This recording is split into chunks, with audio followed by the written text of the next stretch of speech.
सभा में उपस्थित हमारे मंचासीन अतिथिगण और मारंग गुरु सुसर काइसे के पदाधिकारीगण, आप लोग थोड़ा सामने बनाइए।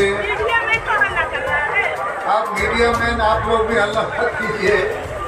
सभी लोग माँ बोया किसी को बोया और किसी को बार कथा जोमते इन देहर घड़ी तो कोई लोड़ा। मैं लंबी भाषण देने नहीं आया हूँ। एक दो मूल बात मैं कहना चाहता हूँ। एक नंबर बात है कि हम जो आदिवासी हैं और खासकर संताल समुदाय के लोग, जब भी हम कोई पूजा अर्चना करते हैं, शुरू करते हैं, तो हिरल मारंग गुरु बोलते हैं। अर्थात हमारा जो ईश्वर है ये पारसनाथ पहाड़ है और आज इस पारसनाथ पहाड़ पर जैन वालों का कब्जा और उनको ये कब्जा दिया जा रहा है। तो हमारे लिए ये संकट का मामला है और मारंग गुरु को बचाना अर्थात भारत ही नहीं दुनिया के आदिवासियों को बचाने जैसी बात है। ये हमारे अस्तित्व, पहचान और हिस्सेदारी को बचाने की मामला है।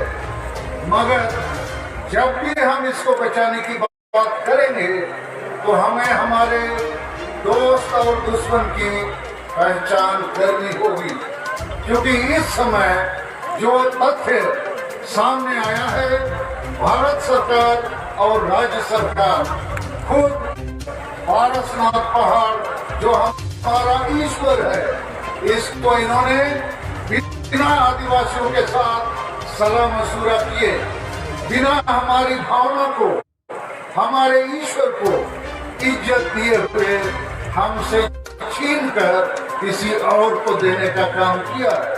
तो पारसनाथ पहाड़ ये हमारा मारंग गुरु यदि हिंदू लोगों के लिए राम मंदिर है, मुसलमान के लिए मक्का मदीना है या ईसाइयों के लिए रोम का पोप है, उसका मंदिर है, तो ये भी हम आदिवासियों के लिए उससे कम नहीं है।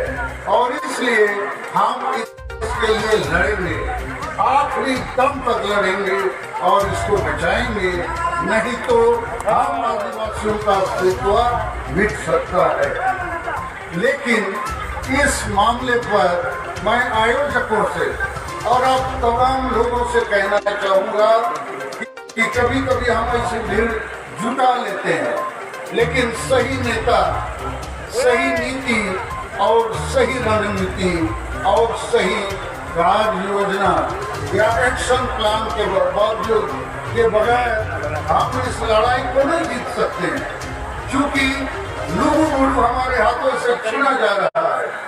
लुगु बुरु में हर साल कई लाख लोग आते हैं, सब पार्टी के नेता आते हैं, लेकिन लुगु बुरु में आज हिंदूकरण हो चुका है। और जैसा ये जो पारसनाथ पहाड़ मारंग गुरु इसका जैनीकरण हो गया है, तो हम तमाम आदिवासी भाई और मंच में बैठे हमारे साथी नेताओं से भी हमारा कहना है कि हमको सही नेतृत्व करना होगा, सही नीति निर्धारित करनी होगी, सही रणनीति और कार्य योजना बनाना होगा। नीति से मेरा मकसद है वह आर्मिसी को आपको जुदी लड़े दाड़े सनायक हुआ इन्हें विचलते मेरी राय में आज आदिवासी समाज हार रहा है, इसलिए कि हमारे प्रमुख लोग बड़े बड़े विद्वान, डॉक्टर, इंजीनियर, ऑफिसर, प्रोफेसर, वकील, पढ़े लिखे नौकरी पेशों में रहने वाले लोग क्या राजनीति में एमएलए, एमपी, मंत्री, मुख्यमंत्री या हमारे जो सामाजिक संगठन के अगुआ, देखा जाता है कि सभी संगठनों में आदिवासी समाज का जो मुद्दा, जो एजेंडा होना चाहिए वो नहीं है। तो आदिवासी समाज का एजेंडा क्या होना चाहिए? भाषा, जाति, धर्म, इज्जत, आबादी, रोजगार, चासपास प्रकृति और पर्यावरण को बचाना। उसी के तहत ये जो संविधान में आदिवासियों को अधिकार दिए गए हैं, इसको बचाना।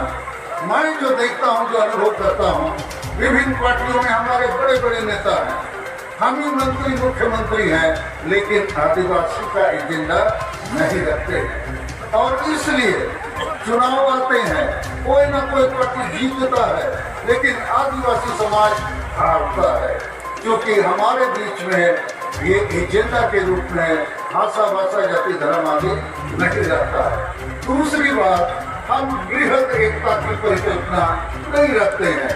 छोटे छोटे संगठन अपने अपने बीच में लड़ते हैं, अपने अपने कोशिश करते हैं, लेकिन हमको बड़ी कोई चीज हासिल करनी होगी तो बड़ी एकता का परिकल्पना और प्रैक्टिस भी हमको करना होगा। तीसरी बात कि आदिवासी समाज में आज तक गांव समाज में नशापन, अंधविश्वास, डायन प्रथा, ईर्ष्या द्वेष, आदिवासी महिला विरोधी मानसिकता और वोट को हणिया दारू चखना में बेचना, इन परिस्थितियों में आदिवासी गांव समाज में कभी एकजुट नहीं हो सकता है। और यदि एकजुट नहीं होगा, कोई बड़ी लड़ाइयाँ जो जल जंगल जमीन या मारंग बुरु बचाना, डूबू बुरु बचाना, ये नहीं कर सकता है। ये जैन वाले लोग राष्ट्रीय स्तर पर इस आंदोलन को खड़ा किए और भारत सरकार और राज्य सरकार को इन्होंने दबाव में डाला और आखिर दोनों दबाव में पड़े खड़े और लिख के दे दिया कि पारसनाथ पहाड़ जैन वालों का है। अरे इस पहाड़ में आदिवासियों का प्रथम हक है, अभी भी हक है। जैसे आप लोगों ने सुना कि रिकॉर्ड ऑफ राइट्स में प्रिवी काउंसिल में आदिवासियों के पक्ष में फैसला हुआ। तो मेरा सुझाव भारत सरकार, राज्य सरकार को यही है, आप अविराम बातचीत शुरू कीजिए और सच्चे आदिवासी जो प्रतिनिधि हैं, ये जो यहाँ सिकंदर हेम्ब्रोम है, नंको टुडू है, बुधन हेम्ब्रोम है, ये वाईसी के सभापति उपाध्यक्ष और सचिव हैं, इनसे आप बात कीजिए और फैसला लीजिए। हम पारसनाथ पहाड़ के फर्स्ट पार्टी है, हमारा प्रथम अधिकार है, आप हमको क्यों निगलेक्ट करना चाहते हैं? ये हमारे साथ हमारे धर्म का, न्याय का, अधिकार के खिलाफ फैसला है। तो हमारा सुझाव है, इस टेंशन को यदि आप समाधान करना चाहते हैं शांतिपूर्ण तरीके से, तो आदिवासियों को आगे रखिए। और इस मामले पर मैं दुख के साथ कहना चाहूँगा, ये जो हेमंत सोरेन साहब की सरकार है, ये संतान है, आदिवासी हैं, इनको तो कम से कम मारंग बुरु, पारसनाथ पहाड़, चुप जाहिर के बारे में जानकारी होनी चाहिए।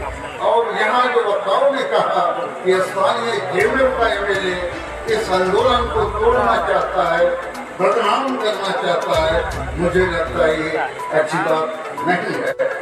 और मैं आप आदिवासी भाइयों से भी कहना चाहता हूँ, ये मामला ये गिरिडीह जिला का नहीं है, ये मामला राष्ट्रीय और अंतर्राष्ट्रीय है, पूरे भारत और दुनिया के आदिवासियों का मामला है। इसलिए हम लोगों को इस आंदोलन को अंतर्राष्ट्रीय फलक तक ले जाने की कोशिश करनी चाहिए। अब मैं एक दो बात आदिवासी सहयोग अभियान का कहना चाहता हूँ। झारखंड और अन्य अनेक राज्यों में भारत के भीतर हमें जो संवैधानिक अधिकार मिलने चाहिए, आज तक नहीं मिला। उदाहरण के लिए हमारा